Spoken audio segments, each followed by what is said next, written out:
What's going on YouTube, and welcome back to another episode of Then We Eat. On this week's episode, we're going to be making London broils. Now some of you may be asking, what does ground pork have to do with a London broil? Well, interestingly enough, London broils actually are two different things depending on what part of the world you're in. In England, a London broil is a marinated piece of beef that's cut along the grain into thin strips. In Canada, we essentially make a pork burger, wrap it in fat, then wrap it in beef, and cook it as a kind of like a beef and pork burger. So today, that's what we're gonna be doing. Oh, and don't forget, we also put the recipe in the description box below. So if we didn't give you all of the ingredients, they will be in the description below, so you can find amounts and ingredients there. So the first part of this recipe is actually very easy. We're going to start with 2 pounds of ground pork, and now we're going to spice our pork. So we've got a teaspoon of salt, a tablespoon of ground black pepper, a teaspoon of onion powder and a teaspoon of garlic powder, and a tablespoon each of smoked paprika, parsley, and Italian seasoning. So we're going to mix all of those ingredients up, just kind of using your hands. It's the best way, until all of them are incorporated. So once you're satisfied that it's all mixed together, we're going to measure it out into 8 quarter-pound patties. So once you've got them all weighed out, you can start building your patties. If you want to just kind of build a patty the way you would do a regular hamburger, you're more than welcome to do that. But I'm going to get a little more technical today. I went to the store, I got some 4-inch PVC pipe, I cut it in half, I bought 2 ring clamps, and now we're going to stuff our pork into these. I've wrapped it in parchment paper as well so that it won't stick. So now let's get stuffing.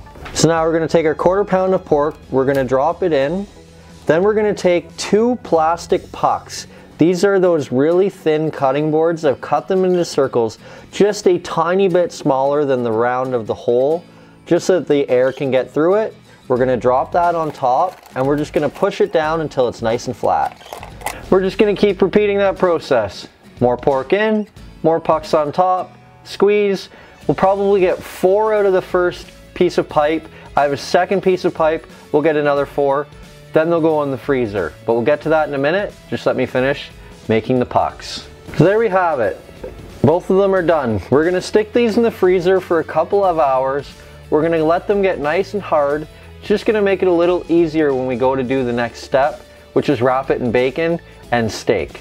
So we'll stick these in the freezer and we'll be back once they're a little more hard and they're ready to be wrapped in bacon and steak. Alright, and we're back. The pork has been in the freezer for about 3.5 hours. It's not totally frozen, but it's certainly quite hard. Should be good enough, so we can carry on. I'll pull them out of the freezer. We'll be back to start wrapping.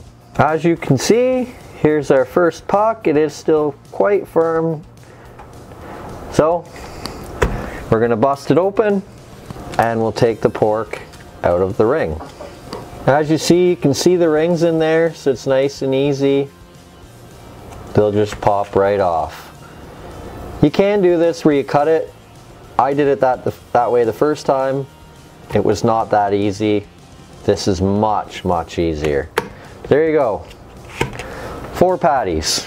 Now that we've got the rounds split apart, I've gone ahead, I've cut bacon in half lengthways, so we're gonna wrap that around. You don't want to keep going all the way around and over top too much, so we'll kind of measure it out and then cut off any excess. Just take the bacon, we'll run it right around the meat, and once you hit the spot where the bacon started, we're going to trim off the excess.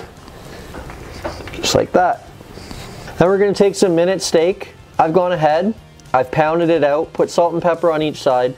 This is actually a fast frying strip loin steak. If you buy the true minute steak, you won't have to pound it out. It will already be done for you, but I would recommend salting, peppering it anyway.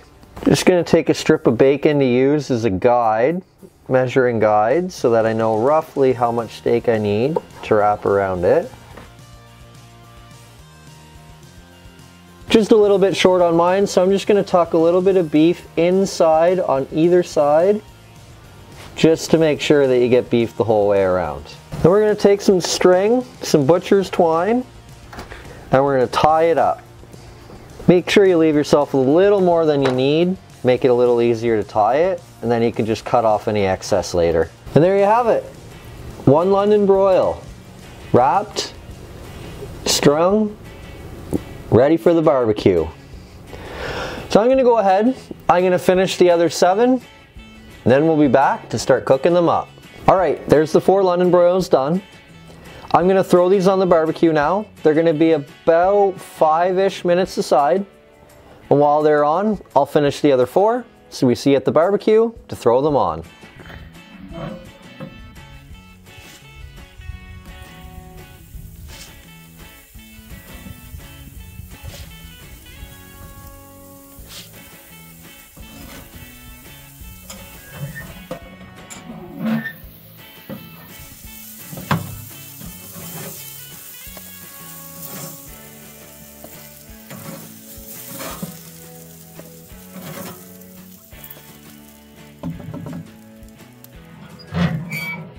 Alright, as you saw, the London broil is finished.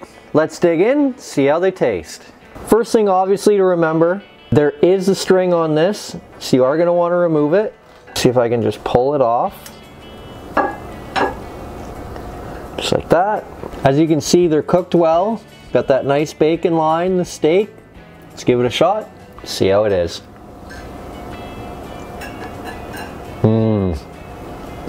Yeah, those are really, really good. I made them a couple of weeks ago. Same amount of spice mix, half the meat. They were a little overspiced. This time, it's the perfect amount of spice. That is an excellent, excellent recipe. If you're looking for some London broils, I highly recommend this recipe. Get some nice flavor from the Italian seasoning, nice contrast between the steak and the pork with a nice line of the fatty bacon in between. Just terrific. So that's it for this video. Have an excellent week, and don't forget, first we cook, then we eat. So good.